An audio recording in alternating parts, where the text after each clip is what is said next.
वैसे तो अमीर और गरीब की हर चीज में जमीन आसमान का फर्क होता है, फिर चाहे वो खाने पीने को लेकर हो या रहने सहने को लेकर। लेकिन आज हम अपनी इस कहानी में अमीर वर्सेस गरीब के गद्दे की बात करेंगे। अनुराधा और उसका पति दीपक बहुत अमीर थे, लेकिन वहीं दूसरी तरफ उनके घर में काम कर रही गीता और उसका पति हरीश बहुत गरीब थे। एक दिन देर रात जब वो अपने घर जाने के लिए बाहर निकलते हैं तो देखते हैं कि बहुत जोरों की बारिश हो रही है। तभी वो एक दूसरे से कहते हैं, सुनिए जी, अब हम क्या करेंगे? बारिश तो बहुत तेज हो रही है और घर कैसे जाएंगे? वैसे ही बहुत देर हो गई है, क्या करें कुछ समझ नहीं आ रहा। वो तो मैं भी सोच रहा हूँ। अभी तक तो मौसम बिल्कुल ठीक था, पता नहीं कैसे अचानक से इतनी तेज बारिश हो गई। हमारे पास इंतजार करने के सिवा और कोई चारा नहीं है। हम थोड़ी देर यहीं खड़े होकर इंतजार करते हैं। बारिश रुक गई तो ठीक, वरना भीगते हुए घर जाएंगे और क्या करेंगे। अच्छा जी, आपके पास पैसों का पेड़ लगा हुआ है ना, इसलिए आप फिर से बीमार होने की सोच रहे हैं। अभी कुछ दिन पहले ही तो आप बीमारी से उठे हैं। जब मुंह खोलती हो तो उल्टा ही बोलती हो यार। तुम्हें क्या लगता है मैं जानकर बीमार पड़ा था? मुझे मजा आता है अपने पैसे खर्च करने में।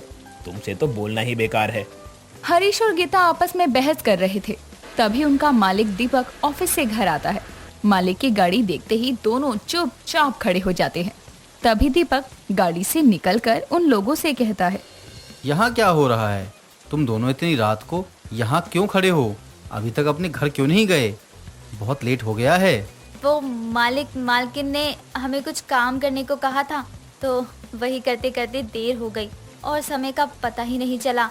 और जब हम काम खत्म करके घर जाने के लिए निकले तो ये बारिश शुरू हो गई और देखिए ना, बंद होने का नाम ही नहीं ले रही है। अभी हम थोड़ी देर में निकल जाएंगे। तुम दोनों को ज्यादा पता है क्या कि बारिश रुकने वाली है? ये बिन मौसम बरसात है, इतनी जल्दी नहीं रुकने वाली है। वैसे भी बहुत रात हो गई है।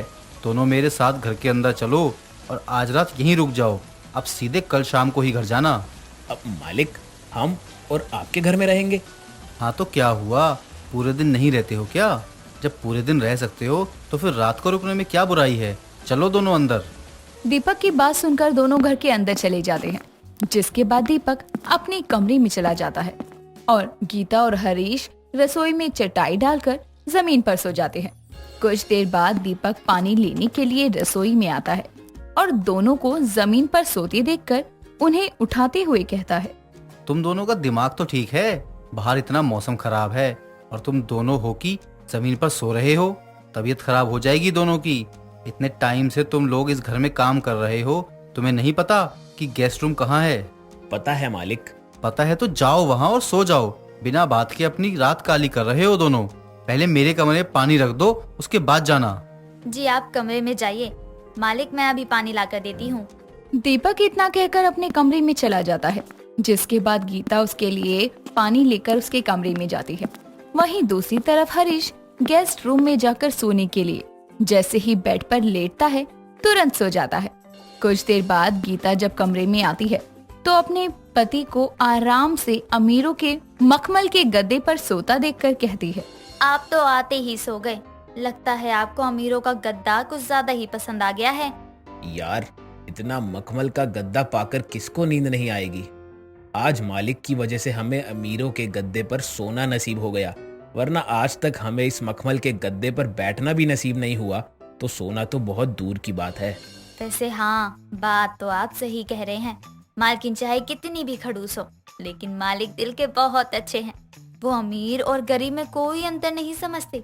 तभी तो उन्होंने हमें अमीरों के गद्दे वाला बिस्तर दिया है सोने के लिए, वरना चाहते तो हमें भी जमीन पर सोने दे सकते थे। हाँ वो है। अब मुझे सोने तो दो। हम अपने गरीब वाले गद्दे पर तो रोज सोते हैं। ये अमीरों का मखमल का गद्दा रोज थोड़ी ना मिलेगा। अगले दिन अनुराधा सुबह के समय पूजा करके आरती दिखाते हुए गेस्ट रूम में जाती है और अपने दोनों नौकरों को आराम से अमीरों के बिस्तर पर सोता देखकर गुस्से में कहती है, तुम दोनों की हिम्मत कैसे हुई हम अमीरों के बिस्तर पर सोने की? जहाँ तुम्हारी बैठने की औकात नहीं है, वहाँ तुम दोनों आराम से सो रहे हो।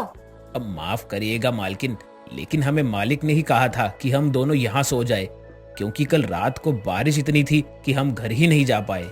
हाँ तो रसोई में सो जाते ना चटाई लगाकर। हम अमीरों के गद्दे पर सोने की क्या ही जरूरत थी। अब उठो यहाँ से, और बिस्तर की चादर से लेकर तकिए तक सब बदलो।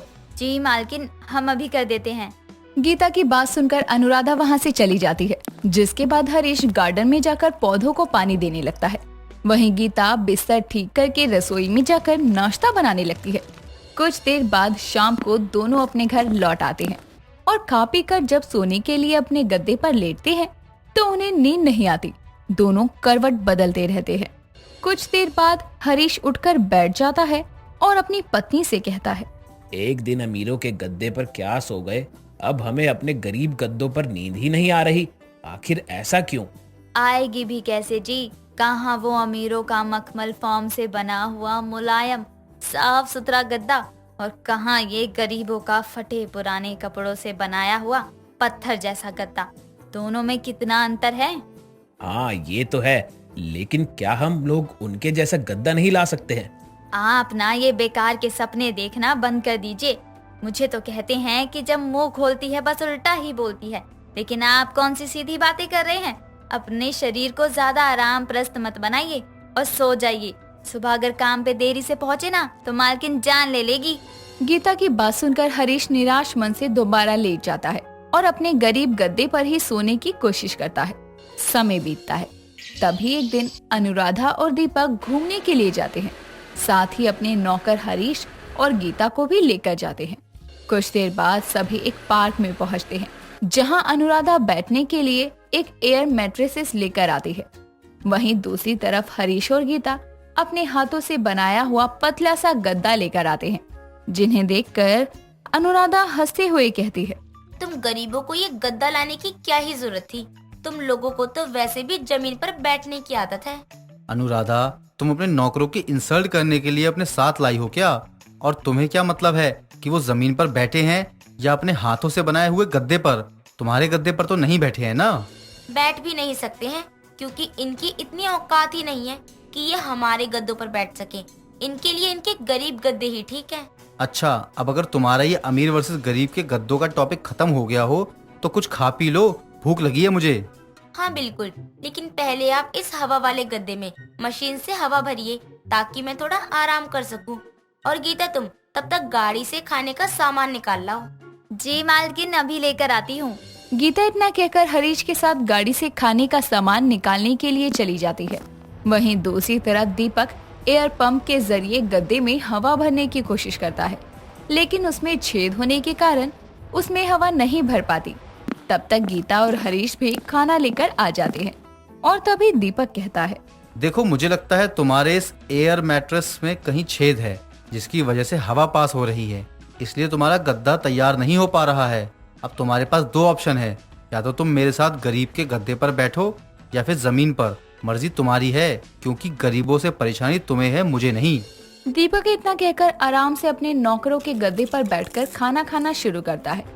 और अनुराधा के बहुत कोशिश करने के बाद भी जब एयर मैट्रेसेस में हवा नहीं भरती तो आखिर में उसे भी गरीब के गद्दे पर ही बैठकर खाना पड़ता है और अमीर का गद्दा धरा का धरा रह जाता है।